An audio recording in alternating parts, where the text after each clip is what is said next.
But big picture is the situation is painfully clear now. There's no question what we're dealing with. There's no question as to the consequences. There's no question as to the grief and the loss of life. And there's no question about what we must do. There are only two missions. There are only two operations that we need to perform. First, the public has to be responsible. Stay at home. When I issued the stay-at-home order, it wasn't, it would be nice if you did.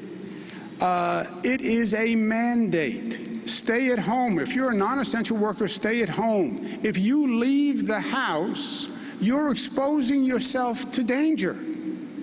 If you leave the house, you're exposing others to danger. You can get infected, go home and infect whoever is at home. So stay at home. I know the isolation can be boring and oppressive. It is better than the alternative. Life is options, right? Stay at home. That is the best option. If you are out, no proximity, 6 feet distancing. You don't want proximity to other people, and you want to stay away from places that are dense. Still, in New York City, you have too many places with too much density. I mean, I don't know how many different ways to make the same point. New York City parks, we made the point there's too much density. You want to go to the park, go to the park, but not in a dense area, not in playgrounds where you're playing basketball with other people. And I have said that New York City is trying to reduce the density in those playgrounds. Thus far, they have not been successful.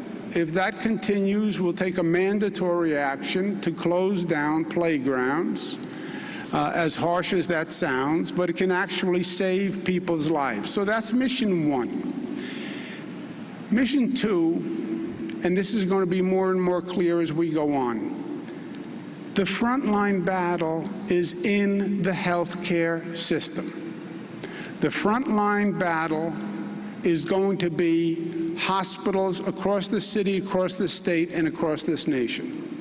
That is where this battle is fought. It's that simple. You know exactly where it's coming. You know exactly where the enemy is going to attack. They're going to infect a large number of people.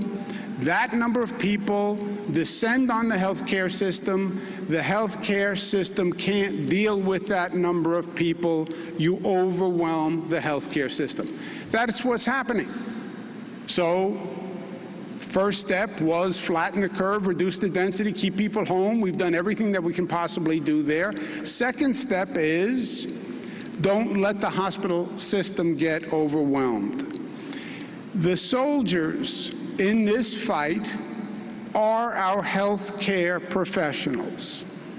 It's the doctors, it's the nurses, it's the people who are working in the hospitals, it's the aides. They are the soldiers who are fighting this battle for us. You know the expression, save our troops, quote unquote. In this battle, the troops are healthcare professionals. Those are the troops who are fighting this battle for us.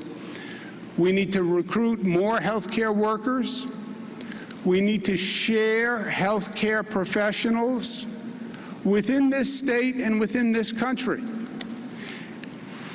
As governor of New York, I am asking healthcare professionals across the country, if you don't have a healthcare crisis in your community, please come help us in New York now. We need relief. We need relief for nurses who are working 12-hour shifts, one after the other after the other. We need relief for doctors. We need relief for attendants. So if you're not busy, come help us, please. And we will return the favor. We will return the favor. New York, yes, we have it now intensely. There will be a curve. New York at one point will be on the other side of the curve, and then there will be an intense issue somewhere else in the nation. And the New York way is to be helpful. So help New York. We're the ones who are hit now.